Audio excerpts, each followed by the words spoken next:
நம்ம என்னத்தை தான் சேர்த்து வச்சாலும் சாகும்போது எதையும் கொண்டு போறது கிடையாதுங்க. முடிஞ்ச வரைக்கும் அடுத்தவங்களுக்கும் ஹெல்ப் பண்ணுவோம். ஏன்னா நம்ம தேவையில்லாம செலவு பண்றோம். ஆனா சில பேர் சாப்பாட்டு கூட கஷ்டப்படுறாங்க. அப்படிப்பட்ட ஒரு உலகத்துல தான் நம்ம வாழ்ந்துகிட்டு இருக்கோம். ஹாய் ஹலோ வணக்கம். உங்களிடம் இக்கதையை தொடர்வது உங்கள் அன்பு தோழி விஜயா. தெனாலிராமன் கதைகள்ல ஒண்ணுதான் உங்ககிட்ட சொல்ல போறேன். மன்னர் கிருஷ்ணதேவருக்கு பிறந்தநாள் விழா ஆடம்பரமாக விழா நடந்தது. அரச பிரதானிகள் பொதுமக்கள் மன்னருக்கு பரிசளித்து மரியாதை செலுத்தினார்கள். தெனாலிராமன் கொண்டு வந்த பரிசு பொட்டலம் மிக பெரியதாக இருந்தது. அவையில் உள்ளவர்கள் அவளோடு என்ன பரிசு என்று பார்த்ததால் அந்த பொட்டலத்தை பிரிக்கும்படி தெனாலிராமனுக்கு அரசர் கூறினார்.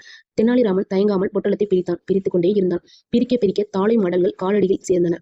தவிர பரிசு பொருள் என்னவென்று தெரியவில்லை. அதனால் எல்லோரும் ஆவலுடன் கவனித்தார்கள். கடைசியில் மிகச்சிறிய பொட்டலமாக இருந்ததை பிரித்தான். அதற்குள் நன்றாக பழுத்து காய்ந்த புளியம்பழம் ஒன்றிருந்தது. அவையினர் கேலியாக சிரித்தனர். அரசர், ராமா, இந்த சிறிய பொருளை தேர்ந்தெடுத்ததன் காரணம் என்ன என கேட்டார். அரசே, ஒரு நாட்டை ஆளும் மன்னர் எப்படி இருக்க வேண்டும் என்ற தத்துவத்தை விளக்கும் பழம் புளியம்பழம் ஒன்றுதான். மன்னராக இருப்பவர் உலகம் என்ற புளிய மரத்தில் காய்க்கும் பழத்தை போன்றவர். அவர் பழத்தின் சுவையைப் போல இனியவராக இருக்க வேண்டும். அதே நேரத்தில் ஆசபாசங்கள் என்ற புளியம்பழ ஓட்டின் ஒட்டாமலும் இருக்க வேண்டும் என்பதை விளக்கவே இந்த புளியம்பழத்தை பரிசாக கொண்டு வந்தேன். புளியம்பழமும் ஓடும் போல இருங்கள் என்றான். அவையினர் கைதட்டி ஆரவாரம் செய்தனர். மன்னர் கண்கள் பணிக்க ஆசனத்தை விட்டு எழுந்து தெனாலிராமனை தழுவி, ராமா, எனக்கு சரியான புத்தி புகட்டினாய். ஒரு நாள் பிறந்தநாள் விழாவிற்கு இத்தனை ஆடம்பரம் தேவையில்லை.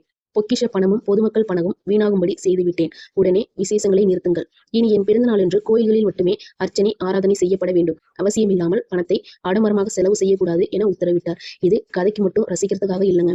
நம்மளோட பிறந்த நாளை எவ்வளவோ பெருசா செய்யணும்னு ஆசைப்பட்டு செய்யறோம். ஆனா அதை விட நம்ம அந்த ஒரு நாளைக்கு செலவு பண்ற பணத்தை ஏதாவது ஒரு ஆசிரமத்துக்கோ அனாதை விடுதிக்கோ கொடுத்தோம்னா அந்த ஒரு மணி நேரத்துல நம்ம சந்தோஷமா இருக்கிறது அந்த ஒரு நாள் பொழுதாவது நம்மளால நிறைய பேர் சந்தோஷமா இருப்பாங்க. இந்த கதை கருத்து உங்களுக்கு பிடிச்சிருந்தா லைக் பண்ணுங்க, ஷேர் பண்ணுங்க, சப்ஸ்கிரைப் பண்ணுங்க. ஓகே, அடுத்த கதையில சந்திக்கலாம். ஓகே, பாய்.